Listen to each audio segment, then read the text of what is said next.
আমৃত্যু ভালোবাসি তোকে। লেখনীতে সালমা চৌধুরী পর্ব 07 মেঘ বরাবরই খুব অভিমানী। অল্পতেই কান্না করে দেয়। রাত 10টা বেজে গেছে, এখনো মুখ ফুলিয়ে রুমে বসে আছে মেয়েটা, সারাদিন খাওয়া নেই। তড়িঘড়ি করে তানভীর বাড়িতে ঢুকে, এসেই মাকে জিজ্ঞেস করে, মেঘ খেয়েছে?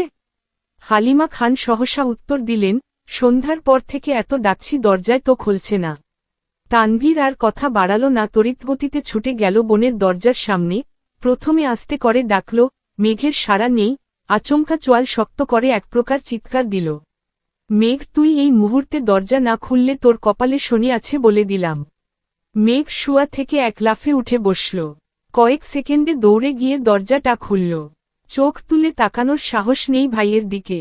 আজ পর্যন্ত তানভীর মেঘের গায়ে হাত তুলে নি, শুধু ধমকি দেয়। কিন্তু ভাইকে এক বিন্দু বিশ্বাস করে না মেঘ। কখন আবির ভাইয়ের মতো নাকমুখে মারবে থাপ্পড় বিশ্বাস নেই। দরজা খুলতেই নরম স্বরে তানভীর বলল, খেতে যা। মেঘ তানভীরের এত নরম স্বর কোনোদিন শুনেনি, ভাবতেই পারছে ভাইয়া তাকে এত ভালোবেসে খেতে বলছে। তানভীর, খাওয়া শেষ হলে তোর ফোনটা দিস, তোকে একটা ফেসবুক আইডি খুলে দিব। তানভীরের এমন কথায় মেঘ আহাম্মক বনে গেল। তানভীর ভাই বরাবরই এরকম, নিজেই ঝাড়বে তারপর নিজেই আদর করবে, এটা সেটা কিনে আনবে মেঘের জন্য। কিন্তু আজকের বিষয়টা সম্পূর্ণ ভিন্ন। এত নরম স্বর কখনো শুনেনি এর আগে। নিমিষেই মনটা খুশিতে ভরে গেল মেঘের। খাবার টেবিলে বসে আপন মনে খাচ্ছে মেঘ। আজকে তার পছন্দের অনেক রেসিপি আছে, একটু একটু করে সব চেক করছে। কিন্তু রাগে ফুসফুস করছে মেঘের আম্মু হালিমা খান। হালিমা খান, সন্ধ্যা থেকে যে তোকে এতবার ডাকতে গেলাম, বের হলি না কেন? ঠিকই ভাইয়ের ভয়ে বের হয়ে আসলি, আমাকে কেন কষ্ট দেস? তোকে কে কি বলে 2 দিন পর পর না খেয়ে পড়ে থাকিস? কিছুদিন পরে যে অ্যাডমিশন, না খেলে পড়বি কিভাবে? আর না পড়লে ভর্তি হবি কিভাবে? তুইও তোর ভাইয়ের মতো হচ্ছিস, সে সারাদিন ভণ্ডের মতো টুই করে ঘুরে, আর তুইও এখন তার ভাব নিচ্ছিস। খেয়ে না খেয়ে রুমে পড়ে থাকিস। আর শুন মেয়ে মানুষের এত রাগ জেদ ভালো না, তোর এই রাগ জেদ সামলানোর জন্য আমরা সারাজীবন তোর পাশে থাকব না। উদ্ধৃতি চিহ্ন। এতটুকু বলতেই চোখ পড়ে ড্রয়িং রুমে দাঁড়ানো আবিরের দিকে। আবিরের চাউনিতে পরিষ্কার রুষ্টতা, শ্যামবর্ণের মুখমণ্ডল কালো দেখাচ্ছে। কড়া কণ্ঠে মামনির দিকে তাকিয়ে প্রশ্ন করল, কি হয়েছে? পুরুষালী কণ্ঠে আতকে উঠে মেঘ। হালিমা খান গলা নামিয়ে উত্তর দিল, খায় না ঠিক মতো, পড়াশোনা করে না, কি করব ওকে নিয়ে? আবির পূর্বের অভিব্যক্তি বজায় রেখে উত্তর দিল, ওকে কিছু বলো না, কাল থেকে মেঘ টাইম টু টাইম খাবে, একটু এদিক সেদিকে হলে সেটা আমি দেখব। আবিরের কথায় খুশি হয়ে গেল হালিমা খান। কিন্তু মেঘ খুশি হবে নাকি ভয় পাবে তা বুঝে উঠতে পারল না। এত বছরে অভিমান করে মাঝে মাঝে না খেয়ে থাকলে তানভীর এসে ধমকে বা বুঝিয়ে খাওয়াতো, এখন সেই দায়িত্ব নিতে যাচ্ছে আরও একজন। 2 জন মিলে মেঘকে শাসন করবে ভাবতেই মেঘের বুক কেঁপে উঠে, আবার মনের মধ্যে অন্য রকম প্রশান্তিও কাজ করে মেঘের। আবির ভাই এর মূল্যবান সময়ের মধ্যে 5 মিনিট সময় যে মেঘকে নিয়ে ভাববে, এতেই খুশি খুশি লাগছে মেঘের। তৎক্ষণাৎ মনে হয়ে গেল তানভীর ভাইয়া বলেছে ফেসবুক আইডি খুলে দিবে। তাড়াতাড়ি খেয়ে রুমের দিকে ছুটল মেঘ। রুম থেকে ফোন নিয়ে ছুটে গেল তানভীর ভাইয়ার রুমে, কিন্তু তানভীর ভাইয়া রুমে নেই। কিছুক্ষণ অপেক্ষা করল কিন্তু কোথাও নেই। মোবাইল নিয়ে নিজের রুমে ঢুকতে যাবে, হঠাৎ শুনতে পেল তানভীরের কণ্ঠ। কিন্তু কোথায় আছে? বাধ্য হয়ে মেঘ জোরে ডাক দিল, ভাইয়া। তানভীর পাশের রুম থেকে উত্তর দিল, আবির ভাইয়ার রুমে আমি, আয়। আবির ভাই নামটা শুনেই মেঘের বুকটা হুহু করে উঠে চিন্তায়। নিজেকে নিজে সাহস দেওয়ার চেষ্টা করল। তারপর গুটি গুটি পায়ে হেঁটে দরজায় দাঁড়াল। তানভীর, ভেতরে আয়। মেঘ, মোবাইলটা দিয়ে যায়, তুমি কাজ করো। তানভীর, আরে ভেতরে আয়, বসো তুই, তোকেও দরকার লাগবে। মেঘ আর কথা না বাড়িয়ে চুপচাপ খাটের কর্নারে বসল। আবির নেই রুমে, ওয়াশরুমে আছে মনে হয়। তানভীর ফোন নিয়ে কি যেন করছে, তখনই ওয়াশরুম থেকে বের হলো আবির। মেঘের দৃষ্টি পড়ে সেদিকে। একটা ছাই রঙের টি শার্ট আর একটা ব্ল্যাক ট্রাউজার, ভেজা চুলগুলো থেকে টপটপ করে পানি পড়ছে। শরীরের টি শার্টটা অনেকটাই ভিজে গেছে। দাড়ি। মেঘ টেনে হিচড়ে দৃষ্টি নামিয়ে আনল, মনে মনে ভাবছে, একটা মানুষ এত কিউট কিভাবে হয়? যদি পারতাম আমার পড়ার টেবিলে সাজিয়ে রাখতাম, সারাদিন পড়তাম আর দেখতাম, তাহলে আমার মন কখনোই খারাপ হতো না। লোকটা ফর্সা নন, শ্যামলা গায়ের রং কিন্তু দেখতে মারাত্মক সুন্দর। সবচেয়ে মারাত্মক ওনার লুক, তাকানোর স্টাইল। উফ, যতবার দেখছি ততবারই নতুন করে ক্রাশ খাচ্ছি। আবির ভাই খাটের অপর পাশে মোবাইল হাতে নিয়ে বসেছেন। তানভীর ভাইয়া মোবাইলে ফেসবুক অপশনে ক্রিয়েট নিউ অ্যাকাউন্টে ঢুকতেই তানভীর ভাইয়ার ফোনে কল আসে। দাঁড়িয়ে পকেট থেকে ফোন বের করে রিসিভ করে কথা বলা শুরু করে। অমনি মেঘের মোবাইলটা আবিরের হাতে দিয়ে বলে, ভাইয়া তুমি ওরে অ্যাকাউন্টটা খুলে দাও, আমার গুরুত্বপূর্ণ কল আসছে। এই বলে মোবাইল রেখে রুম থেকে বেরিয়ে চলে গেলেন। মেঘ বসে আছে চুপচাপ, মুখ তুলে তাকাতে সাহস পাচ্ছে না। বুকটা এখনো ধুকপুক করছে। আবির মেঘের মোবাইলে নিজের মতো করে ফেসবুক অ্যাকাউন্ট খুলছে। জন্ম তারিখ, সাল, নাম কিছু জিজ্ঞেস করার প্রয়োজন মনে করছে না উনি। সবকাজ শেষ করে ফোনটা এগিয়ে দিলেন মেঘের দিকে। তখনই রুমে ঢুকল তানভীর। সহসা বলে উঠল, শেষ। এই বলে ফোনটা নিজের হাতে নিল। ফেসবুকে ঢুকে তানভীরের আইডিটা খোঁজে রিকোয়েস্ট পাঠাল। আবিরের দিকে তাকিয়ে বলল, ভাইয়া তোমাকে রিকোয়েস্ট দেয়, একসেপ্ট করো নাকি? আবির গম্ভীর কণ্ঠে বলল, আমায় রিকোয়েস্ট দিতে হবে না। উদ্ধৃতি চিহ্ন। তানভীর কথায় পাত্তা না দিয়ে কয়েক সেকেন্ড পর বলল, ভাইয়া তোমায় রিকোয়েস্ট পাঠিয়েছি, একসেপ্ট করে নিও, না হলে আমার ছোট্ট বোনটা কষ্ট পাবে। আবির তীক্ষ্ণ দৃষ্টিতে তাকিয়ে আছে তানভীরের দিকে। মেঘ মনে মনে খুশিই হল ভাইয়ের কথায়। মেঘের তো কখনো সাহসী হতো না আবির ভাইকে রিকোয়েস্ট দেয়ার বা একসেপ্ট করার কথা বলার। তানভীর সেদিকে গুরুত্ব না দিয়ে মেঘের হাতে ফোন দিয়ে বলল, তুই এখন যা, আমি আর ভাইয়া একসেপ্ট করে নিব। তুই কি করিস না করিস সব নজরে রাখব কিন্তু। মেঘ কোনো কথা না বলে মাথা নিচু করেই রুমে চলে আসলো মোবাইল নিয়ে। মেঘ রুমে এসে বিছানায় শুয়ে ফেসবুকে ঢুকতেই নজরে পড়ল, সাজাদুল খান আবির, অ্যাকসেপ্ট ইয়োর ফ্রেন্ড রিকোয়েস্ট। মেঘ শুয়া থেকে উঠে বসে, মেঘের খুশি দেখে কে ফ্রেন্ড লিস্টে একমাত্র ফ্রেন্ড সেটাই আবির ভাই। তার একটা স্ক্রিনশট রেখে দিল মেঘ। তার 5 মিনিট পর একসেপ্ট করল তানভীর ভাই। আবির ভাইয়ার আইডিতে ঢুকল। প্রোফাইল পিকটা নতুন কেনা বাইকে বসা, একদম ওয়াও। কভার ফটো সবুজ ঘাসের মাঝে বাইকটা রাখা, তার সামনে বাইকে হেলান দিয়ে বসা আবির ভাই। ছবিটা, ওহ মাই গড, ওয়াও। সবগুলো ছবি দেখে দেখে ডাউনলোড করছে মেঘ। যত দেখছে ততই পাগল হয়ে যাচ্ছে মেয়েটা। মনে হয় পাবনা যেতে বেশি দিন লাগবে না। তারপর মোবাইল রেখে ঘুমানোর চেষ্টা করল। চোখ বন্ধ করতেই চোখের সামনে ভেসে আসছে একটার পর একটা স্টাইলিশ ছবি। কখন যেন ঘুমিয়ে পড়েছে মেয়েটা। আজ শনিবার, আবিরের অফিসে যাওয়ার দিন। সকাল সকাল উঠে শাওয়ার নিয়ে ফিটফাট হয়ে রেডি হয়ে পড়েছে আবির। 7:30 বাজে মাত্র। নিজের রুম থেকে বের হয়ে করিডোর দিয়ে দ্রুত হাঁটছে, হঠাৎ মেঘের দরজার সামনে এসে দাঁড়িয়ে দরজায় ডাক দেয়। 2 বার ডাকতেই ঘুমন্ত মেঘ ঘুমে টলতে টলতে দরজা খুলে সামনে দাঁড়িয়ে আছে আবির ভাই। নিজের চোখকে যেন বিশ্বাসই করতে পারছে না। প্রথমে ভেবেছে এটা স্বপ্ন, তারপর এদিক সেদিকে তাকিয়ে বুঝল এটা বাস্তব। আচমকা এইভাবে আবিরকে দাঁড়ানো দেখে ভ্যাবাচেকা খেল মেয়েটা।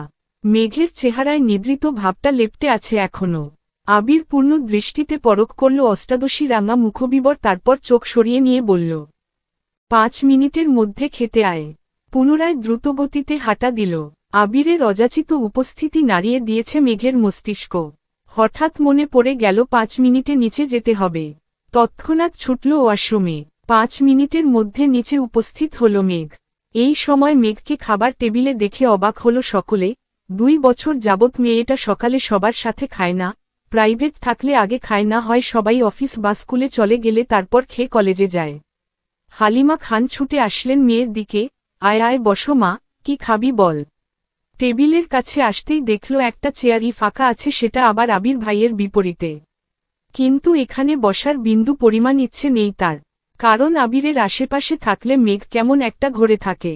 মন, মস্তিষ্ক সব যেন আবিরের নিয়ন্ত্রণে থাকে। কিন্তু কিছু করার নেই, বাধ্য হয়ে বসতে হলো এই চেয়ারে। আবির মাথা নিচু করে মনোযোগ দিয়ে খাচ্ছে। মেঘ তখন ঘুমে টলতে টলতে আবিরকে দেখেছিল রাজপুত্রের মতো, কিন্তু এখন আর সে তাকাতে পারছে না। শীর্ণ বক্ষ ধরফর করছে মেঘের, মনে মনে খুব করে চাচ্ছে একটু তাকিয়ে আবিরকে দেখতে। কিন্তু মনে হচ্ছে কিছু একটা মাথায় চেপে বসে আছে, মুখটায় তুলতে পারছে না। আলী আহমদ খান হঠাৎ বলে উঠলেন, মেঘ মা, আজ থেকে তোমার নতুন টিউটর আসবে। সারাদিনতে তুমি বাহিরে থাকবে, তাই তাকে সন্ধ্যার পর আসতে বলেছি। উদ্ধৃতি চিহ্ন। মেঘ চুপচাপ খাবার খাওয়ার চেষ্টা করছে, বুকের ভেতর যে ঝড় তুফান চলছে তা যেন কেউ বুঝতে না পারে। আবির সবার আগে খাবার শেষ করে বাসা থেকে বের হয়ে গেলে আবিরের পেছনে পেছনে আলী আহমদ খান, মোজাম্মেল খান ও ইকবাল খানও চলে গেলেন। ইকবাল খান আগেই অফিসে জানিয়ে দিয়েছে অফিস যেন সাজিয়ে গুছিয়ে রাখে। আবির অফিসের সামনে এসে বাইক পার্ক করে অফিসে ঢুকতে গেলে সিকিউরিটি গার্ড বলে উঠেন, স্যার আপনার একটু বসতে হবে, বড় স্যাররা না আসলে আপনি ভেতরে যেতে পারবেন না। আবিরের পায়ের রক্ত মাথায় উঠে যাচ্ছে। রাগে কটমট করতে করতে ওয়েটিং রুমে বসে আছে সে। 10 মিনিটের মধ্যেই অফিসে ঢুকলেন 3 ভাই। আবির তখনও বসেই আছে। কিছুক্ষণ পর সিকিউরিটি গার্ড এসে ডাকলেন, স্যার আপনাকে ভেতরে যেতে বলেছে। আবির নির্ভীক ভঙ্গিতে হেঁটে ভেতরে চলে গেল। অফিসের ভেতরে ফুল দিয়ে সাজানো, ঢুকতেই সবাই হাততালি দিয়ে কংগ্রাচুলেশন জানছে আবিরকে। 2-1 জন ছবি তোলায় ব্যস্ত। বাবা চাচা 3 জন আর আবির মিলে একটা কেকও কাটল। 3 ভাইয়ের তো আজকে খুশির দিন। বংশের বড় ছেলে তাদের কোম্পানির হাল ধরতে যাচ্ছে। এর থেকে বড় পাওয়া আর কি আছে। তানভীরের মতে আবির যদি মুখের উপর বলে দিত আমি ব্যবসা সামলাবো না তখন তো কিছুই করার ছিল না। আবির যেহেতু মেনে নিয়েছে এতেই হবে। ঘণ্টাখানেক হলো আবির অফিসে এসেছে। এর মধ্যে চাচ্চু ইকবাল খান ভাতিজাকে সব কাজকর্ম বুঝিয়ে দিতে ব্যস্ত। অন্যদিকে আলী আহমদ খান এবং মোজাম্মেল খান আজ আড্ডায় মগ্ন। তাদের মাথা থেকে সব চাপ চলে গেছে। 2 ভাই মিলে চা খাচ্ছে, খুনোশুটি করছে। এত বছরের ব্যবসায়িক জীবনের অবসানের সময় এসেছে এবার। সারাদিন আবিরের ব্যস্ততায় কাটে। প্রথম দিনের অফিস, দায়িত্ব বুঝে নেওয়া বিশাল চাপ। মাঝখানে একবার সময় করে বাবা চাচাদের সাথে তোলা একটা ছবি ফেসবুকে শেয়ারও করেছিল। 6টায় বাসায় ফিরেছে আবির। এসেই সোজা রুমে চলে গেছে, শাওয়ার নিয়ে রেস্ট নিচ্ছে। হয়তো ঘুমিয়ে পড়েছিল। দূর স্বপ্নই দেখল কি না আচমকা উঠে বসল বিছানায়। আবিরের চোখে মুখে উদ্বেগ স্পষ্ট। তড়িঘড়ি করে রুম থেকে বের হয়ে নিচে আসল। পরিস্থিতি স্বাভাবিক, মালিহা খান এবং হালিমা খান কাজে ব্যস্ত। আদির আম্মু আদিকে নিয়ে পড়াতে বসেছেন। মিমু হয়তো পড়ছে নিজের রুমে। কয়েক মুহূর্ত সোফায় বসে আবার উঠে রান্নাঘরের দিকে গেল। হালিমা খানের দিকে তাকিয়ে ঠান্ডা কণ্ঠে জিজ্ঞেস করল, মেঘ কোথায় মামুনি? মেঘের টিউটর এসেছে, পড়ার ঘরে পড়াচ্ছে। আবির ও আচ্ছা, আমায় একটু কফি করে দিতে পারবে? হালিমা খান, একটু অপেক্ষা করো বাবা এখনই দিচ্ছি। আবির ছোটবেলা থেকেই নিজের মা মালিহা খানকে আম্মু, তানভীরের আম্মুকে মামুনি আর আদির আম্মুকে কাকিয়া ডেকে অভ্যস্ত। এত বছরেও তার ডাকে পূর্বের ন্যায় মিষ্টতা মিশে আছে। সোফায় বসে কফি খাচ্ছে আর মোবাইল ঘাটাঘাটি করছে। 20 মিনিট পর পড়ার রুম থেকে বের হলো একটা ছেলে, বয়স হয়তো 22-23 হবে। 5.7-8 হবে লম্বা, চোখে চশমা। হালিমা খানকে বলল, আন্টি আজ আসি আবার কাল আসব। হালিমা খান ও হাসি মুখে বললেন, আচ্ছা ঠিক আছে। এদিকে আবিরের কোমলতা পাল্টে গেল, চটে গেল ভীষণ। সবেগে ঘুষি বসাল সোফার পাশের দেয়ালে। আবিরের চোখ আগুনের মতো লাল হয়ে গেছে।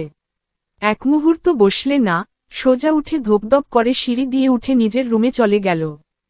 অতিরিক্ত রাগে আবিরের তামাটে চেহারা রক্তবর্ণ ধারণ করেছে। চক্ষু জুগলে ক্রোধ স্পষ্ট প্রতীয়মান হচ্ছে। 5-7 মিনিটের মধ্যে ভীষণ তাড়াহুড়োতে তৈরি হয়ে নিচে নামছে আবির। মেঘ পড়ার রুম থেকে বই খাতা নিয়ে রুমে উদ্দেশ্যে রওনা দিল। হঠাৎ সিঁড়ির নিচে সাইড হয়ে দাঁড়িয়ে পড়ে সে। আবির ভাই হুলস্থুল বাঁধিয়ে নামছে। মেঘ একদৃষ্টিতে তাকিয়ে আছে। মানসিক টানাপোড়নে ভুগছে মেয়েটা। আবিরের সামনে বা আশেপাশে কোথাও দাঁড়াতে পারে না মেঘ। আবিরকে দেখলেই যেন খেই হারায় বারবার। হৃদয় কেঁপে উঠে অষ্টাদশীর। কেমন অস্থির অস্থির লাগে। যেমন মা তারা চিহ্ন রাত্মক চাউনি, তেমনি মারাত্মক তার চলাফেরা। মনে মনে এইসব ভেবেই যেন ঘোরের রাজ্যে চলে যায় মেঘ। আবির পাশ দিয়ে যাওয়াতে আবিরের শরীরের ঝাঝালো গন্ধ সাথে তীব্র স্প্রের গন্ধ মস্তিষ্ক পর্যন্ত চলে যায়।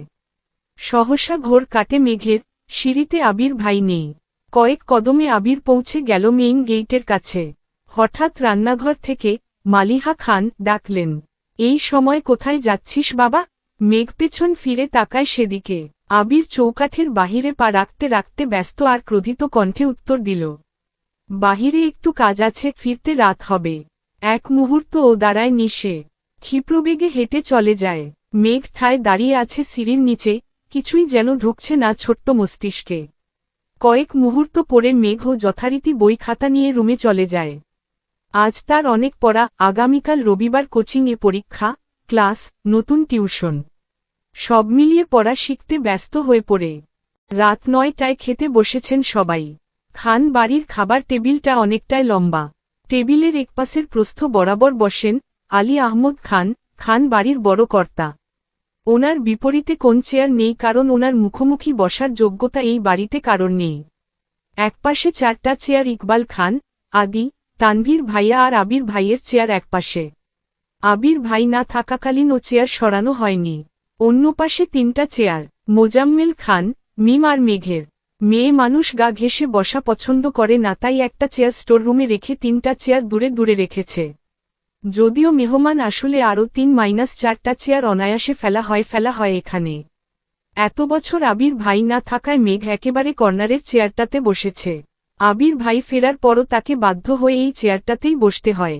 আবির ভাইয়ের মুখোমুখি বসা আর প্রথম বিশ্বযুদ্ধে শহীদ হওয়া দুটাই মেঘের কাছে সমান।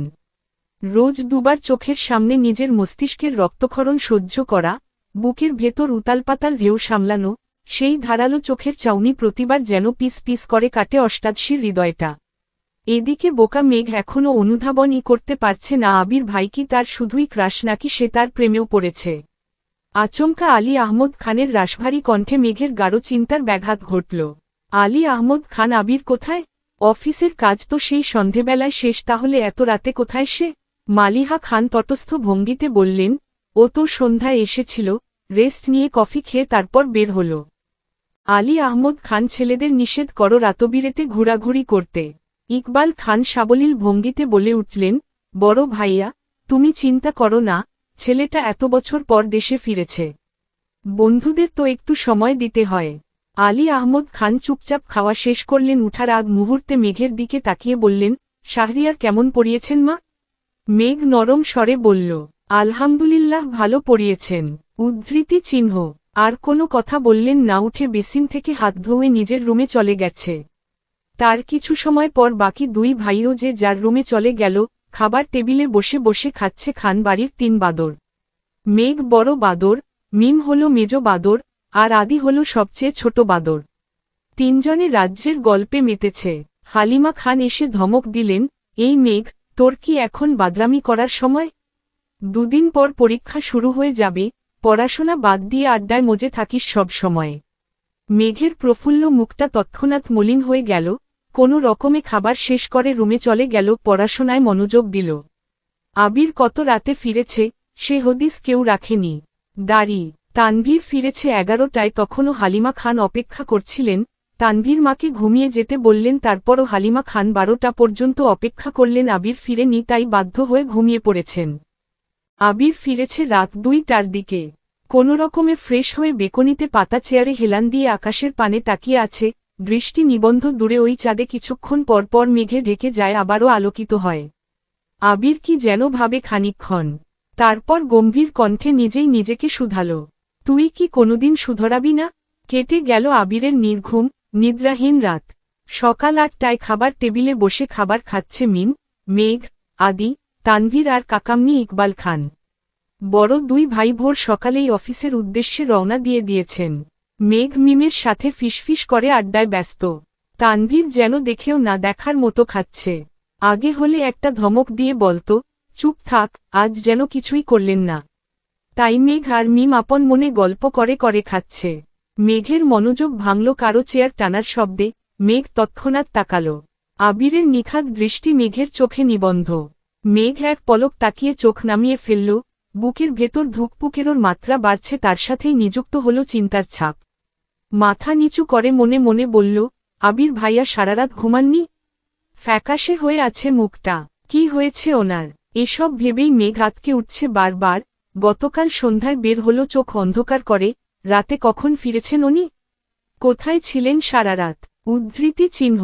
এসব চিন্তায় মেঘের উৎফুল্ল মেজাজটা খারাপ হয়ে গেল। মিমের ডাকে স্বাভাবিক হল মেঘ। মিমের খাওয়া শেষ উঠে যাচ্ছে। এতক্ষণে তানভীর আর ইকবাল খানও খেয়ে চলে গেছেন। খাবার টেবিলে এখন শুধু আদি, আবির আর মেঘ। মেঘ প্লেটের ভাতগুলো তাড়াতাড়ি শেষ করল। যেই না উঠতে যাবে আবির ভাই মেঘের প্লেটে আরও 2 চামচ ভাত দিলেন। মেঘ ছোট করে চিৎকার দিতে গিয়েও দিল না, চোখ পড়ল আবিরের দিকে, আবিরের তামাটে মুখটা দেখেই চোখ নামিয়ে নিল। আবির প্রখর তপ্ত স্বরে বলল, এগুলো শেষ করে তারপর উঠবি। মেঘ কিছু বলতে গিয়েও থেকে গেল। আবির আবারও বলে উঠল, তোর নামে সারাক্ষণ শুধু অভিযোগ শুনি, খাস না, খাস না। এখন চুপচাপ খা, একটা কথা বলবি তো 1 চামচ ভাত দিব। মেঘ চিবুক গলায় ঠেকাল, অল্প অল্প করে ভাত খাচ্ছে। হঠাৎ আদি উৎফুল্ল মেজাজে বলল, মেঘাপু, আমার খাওয়া শেষ, তুমি লাস্ট। হা হা হা। মেঘের মুখটা আরও ছোট হয়ে গেল। কিছুক্ষণ আগেই 3 ভাই বোন মিলে চ্যালেঞ্জ নিয়েছিল যে আগে খেয়ে ফার্স্ট হবে তাকে একটা কিটকেট দেওয়া হবে। মেঘই ফার্স্ট হতো, কিন্তু আচমকা আবির বসাতে মেঘের মনোযোগ নষ্ট হয়ে যায়, খাওয়া বন্ধ হয়ে যায়, তাই মিম ফার্স্ট হয়ে গেছে। আদির আগে খাওয়া শেষ করলে তো অন্ততপক্ষে দ্বিতীয় থাকত। আবির ভাইয়ের উপর কিছুটা ক্ষিপ্ত হল মেঘ, সঙ্গে সঙ্গে মনোযোগে বিঘ্ন ঘটল। মনে মনে বলল, আবির ভাইকে কি জিজ্ঞেস করব, কি হয়েছে? ততক্ষণে প্লেটের ভাত জোর করে খেয়ে শেষ করেছে। মেঘের জিজ্ঞাসু নেত্র যুগল আবিরের মুখের পানে। মেঘের হাত পা কাঁপছে, গলা শুকিয়ে আসছে। কি জিজ্ঞেস করতে চেয়েছিল সব এলোমেলো হয়ে গেছে। আবির ভাইকে দেখলে প্রতিবার যেমন বুকের ভেতর কেউ ঢোল বাজিয়ে নৃত্য করে, আজও তার বেতারা চিহ্ন তিক্রম হল না। মুখ দিয়ে টু শব্দটা বের করতে পারছে না, গলা শুকিয়ে কাঠ হয়ে গেছে। চোখ নামিয়ে গ্লাস টেনে ঢকঢক করে পুরো গ্লাসের পানিটা শেষ করল। আবিরের এদিকে কোনো মনোযোগ নেই, সে তার খাওয়াতে মগ্ন। মেঘ বসে থাকতে পারছে না আবির ভাইয়ের সামনে, তাই কোনোরকমে কাপা কাপা পায়ে বেসিনে চলে গেল। আবির চোখ তুলে এক পলক দেখল প্লেটটা, খাওয়া শেষ, তাই আর কথা বাড়ায়নি। হাত ধুয়ে কোনোরকমে রুমের উদ্দেশ্যে ছুটল মেঘ। সিঁড়িতে এমনভাবে ছুটেছে যেন থামলেই পায়ে শিরশিরে গড়িয়ে পড়বে নিচে। 9:30 40 বাজে আবির বাসা থেকে বের হচ্ছে। আব্বু আর চাচ্চু সেই সকালে অফিসে চলে গেছেন, তাই আবির একটু পরে গেলেও সমস্যা নাই। আবিরের কিছুটা পিছনে মেঘও বের হল। আজ রবিবার, কোচিং খোলা। মেইন গেইটের সামনে গিয়ে থমকে দাঁড়াল মেঘ। আবির ভাই বাইক ঘুরাচ্ছে। মেঘ অপলক দৃষ্টিতে তাকিয়ে আছে সেদিকে। সেদিন প্রথম এখানেই দেখেছিল আবির ভাইকে। সেই থেকে অষ্টাদশীর ছোট্ট পৃথিবীটা এলোমেলো হয়ে গেছে। ধ্যানে জ্ঞানে শুধুই আবির ভাই। অষ্টাদশীর খুব ইচ্ছে হচ্ছিল বাইকে করে কোচিং যেতে। আজ পর্যন্ত মেঘ বাইকে উঠেনি। শুধু মেঘ কেন, মিম আদি কেউই উঠেনি। মেঘের খুব ইচ্ছে করে খোলা আকাশের নিচে বাইকে ঘুরবে, প্রকৃতির সৌন্দর্য, বাতাস উপভোগ করবে। মনে মনে ভাবল, আবির ভাই কি আমায় নিয়ে যাবেন? হঠাৎ আবিরের কণ্ঠ কানে বাজল। মেঘ। নিজের নামটা আবির ভাইয়ের মুখে শুনে মনের মধ্যে বসন্তের হাওয়া লেগেছে। মনে হচ্ছে তরোয়াল দিয়ে ফালা ফালা হয়ে গেছে হৃদয়টা। মনের মধ্যে হাজারব পাখির কলরব, তারা যেন বলে বেড়াচ্ছে, তোর ক্রাশ তোকে ডাকছে। আবিরের গম্ভীর কণ্ঠ ভেসে আসলো আবারও। ডাকছি তো। মেঘ চুপসে গেল, চোখ নামিয়ে কাপা কাপা পায়ে এগিয়ে গেল আবিরের দিকে। মনে মনে ভাবল, আবির ভাই কি সত্যিই আমায় বাইকে করে নিয়ে যাবেন? আবির চোখে মুখে বিরক্তি নিয়ে বলল, তুই চুল খোলে ঘুরিস কেন? উদ্ধৃতি চিহ্ন। মেঘ যেন আহাম্মক হয়ে রইল। আবির কণ্ঠ দ্বিগুণ ভারী করে বলল, আজকের পর থেকে যেন তোকে বাহিরে কোথাও চুল খোলা না দেখি। যদি আর একদিন তোকে এভাবে দেখি তাহলে এমন থাপ্পড় দিব তোর গাল থেকে থাপ্পড়ের দাগ 1 মাসেও যাবে না। ছোটবেলার মাইরটা আশা করি ভুলিস নাই। এতটুকুন বলেই আবির হেলমেট পরে বাইক স্টার্ট দিয়ে চলে গেল। মেঘের মাথায় আকাশ ভেঙে পড়ল, কয়েক মুহূর্ত নিস্তব্ধ হয়ে রইল। মেঘ নিজের প্রতি নিস্পৃহায় শ্বাস ফেলল। আবির ফিরে আসার পর থেকে মেঘ উদ্বেলিত। ক্রাশ খাওয়া, প্রেম প্রেম অনুভূতি সবেতে যেন পানি আরে নানা বরফ ঢেলে দিয়ে গেল আবির ভাই। যেই মেঘ আবিরের প্রেমে হাবুডুবু খাবে ভাবছিল, তাকে যেন গভীর খাদে চুবিয়ে মারল। মনে পড়ে গেল ছোটবেলার আবিরের মারের কালো অধ্যায়। ছোটবেলায় আবিরই মেরেছিল শুধু তাকে। আজ পর্যন্ত মা বাবা এমনকি তানভীর এত ধমকায় সেও কোনোদিন মেঘের গায়ে হাত তুলেনি। এত বছর পর আবির ভাই ফিরল। আবির ভাইকে দেখে মেঘ পুরনো সবকিছু ভুলে নতুনভাবে আবির ভাইকে নিয়ে ভাবনা শুরু করেছিল সবেমাত্র। সেই ভাবনায় আগুন জ্বালিয়ে চলে গেল বেটায়। আহত চোখে তাকিয়ে রইল কতক্ষণ। আচমকা রক্তজবার ন্যায় ঠোঁট দুটো ভেঙে হু হু করে কেঁদে উঠল মেঘ। এই কান্না কতক্ষণ স্থায়ী হল তা জানা নেই। হঠাৎ বন্যার কলে কিছুটা কেঁপে উঠল মেঘ। ফোন রিসিভ করতেই বন্যা বলল, কিরে কই তুই, আসবি না? মেঘ কথা না বলেই কেটে দেয় কল। মেঘের গাল চুপচুপে ভিজে আছে। তারপর হাতের উল্টোপিঠ দিয়ে চোখ দুটো মুছে গাড়ির দিকে যায়। বেশ কিছুক্ষণ পর কিছুটা স্বাভাবিক হল মেঘ। মনে মনে ক্ষুব্ধ হল, গাড়িতে বসে বসে ফুঁসছে রাগে। এসির মধ্যে বসেও যেন কপালে ঘাম ঝরছে মেয়েটার, রাগে ক্ষোভে ওষ্ঠ উল্টাল। মনে মনে স্থির করল, আর কখনো আবির ভাইকে নিয়ে ভাববে না। আবির ভাই সত্যিই হিটলার, তা না হলে আমার মতো নিষ্পাপ মেয়েটাকে শুধু শুধু মারার চিন্তা করতে পারে। আমি ওনার কোন পাকা ধানে মই দিয়েছি। অভিমানী কণ্ঠে মনে মনে ভাবল মেঘ। এসব ভাবতে ভাবতে কোচিংয়ে পৌঁছে গেল। ক্লাস শুরু হয়ে গেছে 10 মিনিট আগে। বন্যা জায়গা রেখেছিল তাই বন্যার পাশেই বসল। একটা ক্লাস শেষ হওয়ার পর আরেকটা ক্লাসের স্যার আসতে আসতে বন্যা মেঘকে ফিসফিস করে বলল, কিরে আসতে এত দেরি হলো কেন? আর তুই না আমাকে তোর ক্রাশ বয় আবির ভাইয়ের ছবি দেখাবি বলছিলি, কই দেখা? মেঘ করুণ দৃষ্টিতে তাকালো বন্যার দিকে, তারপর গম্ভীর কণ্ঠে উত্তর দিল, প্রথমত ওনার জন্য আমার আসতে দেরি হয়েছে। দ্বিতীয়ত ক্রাশ শব্দটা মনের মধ্যে চাপা পড়ে মরে গেছে। শুধু শুধু আমার জীবন থেকে 3টা দিন নষ্ট করলাম। এখন থেকে আমি শুধু পড়াশোনা করব, অন্য কিছু ভাবব না। মেঘের কথাগুলো বন্যা মনোযোগ দিয়ে শুনল, তারপর সশব্দে হেসে উঠল বন্যা। মেঘ তীক্ষ্ণ দৃষ্টিতে তাকিয়ে আছে বন্যার দিকে। বন্যা আবার আস্তে আস্তে ধীর কণ্ঠে বলল, আমি সেদিনই বলেছিলাম এসব ক্রাশ টাশ কিছু না, পড়াশোনায় মনোযোগ দে।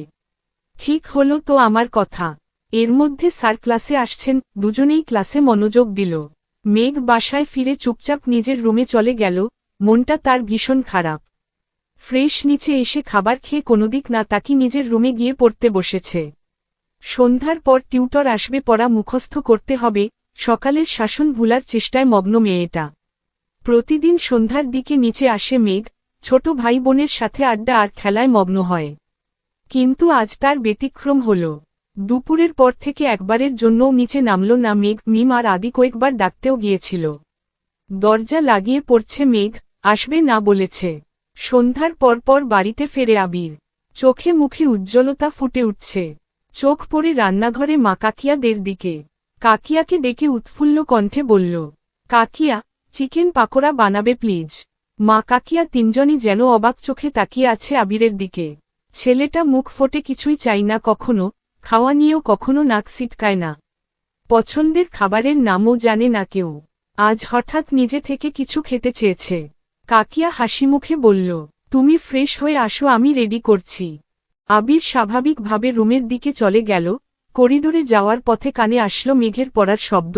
অনর্গল পড়ছে মেয়েটা, শ্বাসও নিচ্ছে না মনে হচ্ছে। আবিরের ঠোঁট বেঁকিয়ে কিছুটা হাসল, তারপর সবেগে রুমে চলে গেল। আবির বেশ সময় নিয়ে শাওয়ার নিল, 10 মিনিট রেস্টও নিল। তারপর কালো টি শার্ট আর ট্রাউজার পরে রুম থেকে বের হয়। একটু সামনে আসতেই চোখ পড়ল মেঘের রুমের দরজা খোলা, মেঘ নেই। আবির নিজের মতো এসে সোফায় বসল। ভাইকে দেখে মিম আর আদি আগেই ছুটে পালাল। না হয় এসেই বলবে পড়াশোনা নাই। আবিরকে মালিহা খান কফি দিলেন। আবির কফি খেতে খেতে তানভীরকে কল দিল। কই তুই? তানভীর, আমি তো পার্টি অফিসে ভাইয়া। কোনো দরকার? আবির, কাজ না থাকলে তাড়াতাড়ি বাসায় আয়। তানভীর ভয়ে ভয়ে জিজ্ঞেস করল, কিছু হয়েছে ভাইয়া? আবির সশব্দে হেসে বলল, দূর কিছু হয়নি, চিকেন পাকোড়া বানাচ্ছে কাকিয়া, খেলে তাড়াতাড়ি আয়। তানভীর, আচ্ছা আসছি। কথাগুলো না শুনলেও আবিরের হাসির শব্দ ঠিকই কানে এসেছে পড়ার রুমের বসা অষ্টাদশীর। বুকটা সঙ্গে সঙ্গে কেঁপে উঠল। নিজেই নিজেকে প্রশ্ন করল, আবির ভাইয়া হাসছেন? উনি বাসার ফিরেছেন? উদ্ধৃতি চিহ্ন। তৎক্ষণাৎ মনে পড়ে গেল সকালের ঘটনা। সাথে সাথে মুখটা কালো করে পড়া রিভিশন দেয়ায় বেতারা চিহ্নস্থ হল মেঘ। তানভীর ফিরেছে 5-7 মিনিট হবে, ফ্রেশ হয়ে নিচে এসেছে। এতক্ষণে চিকেন পাকোড়া হাজির হলো সামনে। ফ্রিজ থেকে বের করে কিছু রান্না করা সময়সাপেক্ষ ব্যাপার, তা তাদের জানাই আছে। এজন্য ধৈর্য নিয়েই বসে বসে ফোন ঘাটছিল আবির। দুই ভাই আপন মনে গল্প করে পাকোড়া খেতে ব্যস্ত। এদিকে মেঘ অপেক্ষা করছে টিউটরের আসার জন্য। 40 মিনিট লেট, এখনো আসছে না, কি করবে বুঝতে পারছে না। পড়ছে কিছুক্ষণ, হাবিজাবি ভাবছে, আবার পড়ছে। তানভীর হঠাৎ ডাকল, মেঘ, এদিকে আয়। মেঘ ভাইয়ের ডাক শুনেই কিছুটা কেঁপে উঠল। তারপর পড়ার রুমের দরজায় দাঁড়াল। হালকা গোলাপি রঙের জামা পরেছে, মাথায় ওড়না দেয়া। পেট পিঠ সবটাই ওড়না দিয়ে ঢাকা, অনেক স্নিগ্ধ লাগছে মেঘকে। আবির তখনও সশব্দে হাসছে। তানভীর ভাইয়া আর আবির ভাই নিজেদের মধ্যে মোশকরায় ব্যস্ত। মেঘ দরজায় দাঁড়িয়ে আবির ভাইয়ের হাসিতে মগ্ন। 3 দিনেও এই মানুষটাকে এতটা প্রফুল্ল দেখেনি সে, বরাবরই যেন গম্ভীর। সেই বাইক কেনার দিন একটু হেসে হেসে কথা বলার চেষ্টা করেছিল, সেই হাসতেই ক্রাশ খেয়েছিল মেঘ। আজকের হাসি ঘাতারা চিহ্ন এল করে দিল মেঘকে। চোখ সরাতে চেয়েও সরাতে পারছে না। আবিরের চোখ পড়ে দূরে দরজায় দাঁড়ানো মেঘের দিকে, কয়েক সেকেন্ড পরেই হাসি থাকিয়ে চোখ নামিয়ে নিল আবির। তানভীর তৎক্ষণাৎ বলে উঠল, মেঘ পাকোড়া খাবি? আয় খেয়ে যা। মেঘ যেন বড় সর টাসকি খেল। ভাইয়া তাকে খাবার খেতে ডাকছে, এতগুলো বছরে এরকম ঘটনা তার সাথে কখনো ঘটেনি। উদ্ধৃতি চিহ্ন।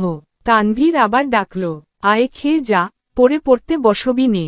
মেঘ 2 পা এগুলো কি যেন ভেবে ঠায় দাঁড়িয়ে পড়ল। কিছুটা অভিমানী কণ্ঠে উত্তর দিল, তোমরা খাও, আমি খাব না। আবারও পড়ার রুমে চলে গেল মেঘ। তানভীর আর আবিরও আর বেশি কথা বলল না। খাওয়া শেষ করে আবির নিজের রুমে গেল। তানভীর পুনরায় পার্টি অফিসে ছুটল। মিটিং আছে তার, ভাই ডেকেছে বিধায় মিটিং রেখে ছুটে এসেছিল সে। মেঘ টিউটরের জন্য অপেক্ষা করল আরও 30 মিনিট। পড়তে খিদা পেয়েছে তার। মাত্র খাবার হয়েছে, 8টাও বাজেনি। মেঘ খেতে বসেছে, বারবার তাকাচ্ছে দরজার দিকে। টিউটর আসলে পড়তে বসতে হবে। খাওয়া শেষ হলো কিন্তু টিউটর আসলো না। তাই মেঘ বই খাতা নিয়ে উপরে যাচ্ছে আর আম্মুকে বলে গেল, টিউটর আসলে ঢেকে দিতে। রাত 9টায় খেতে বসলেন সবাই। তানভীরও মিটিং শেষ করে বাসায় এসেছে। খাবার টেবিলে সবাই থাকলেও মেঘের কোনো হদিশ নেই। তানভীর কাকিয়াকে জিজ্ঞেস করল, মেঘ খাবে না? কাকিয়া স্বাভাবিকভাবেই উত্তর দিল, ও তো সন্ধ্যা বেলায় খেয়ে উপরে চলে গেছে, বলল খিদে পেয়েছে। তেমন কথা নেই কারো মুখে। আবির কোনোরকমে অল্প খেয়ে রুমে চলে গেল। গতরাতে ঘুমায়নি ছেলেটা। সারাদিনের ক্লান্তিতে ঘুম পাচ্ছে খুব, তাই রুমে গিয়ে শুয়ে পড়েছে। এদিকে মেঘ পড়ছে আর ক্ষণে ক্ষণে ঠোঁট উল্টে কান্না করছে। আবারও নিজেকে সান্ত্বনা দিচ্ছে, যেভাবেই হোক চান্স পেতে হবে। অভিমানী স্বরে বলছে, দূরের ভার্সিটি হলে ভালোই হবে, এই বাড়ি থেকে চলে যাব অনেক দূরে। ভাইয়া, আবির ভাই আমায় পাবেই না, বকবে কিভাবে আর মারবে কিভাবে? তৎক্ষণাৎ মায়ের কথা ভেঙে কান্না করে দেয়। মাকে ছাড়া থাকবে কিভাবে সে? ভুল ত্রুটি ক্ষমাসুন্দর দৃষ্টিতে দেখবেন। গল্পটা কেমন লাগছে অবশ্যই কমেন্ট করে জানাবেন। গল্প ভালো লাগলে পেজে লাইক দিয়ে রাখবেন। ধন্যবাদ।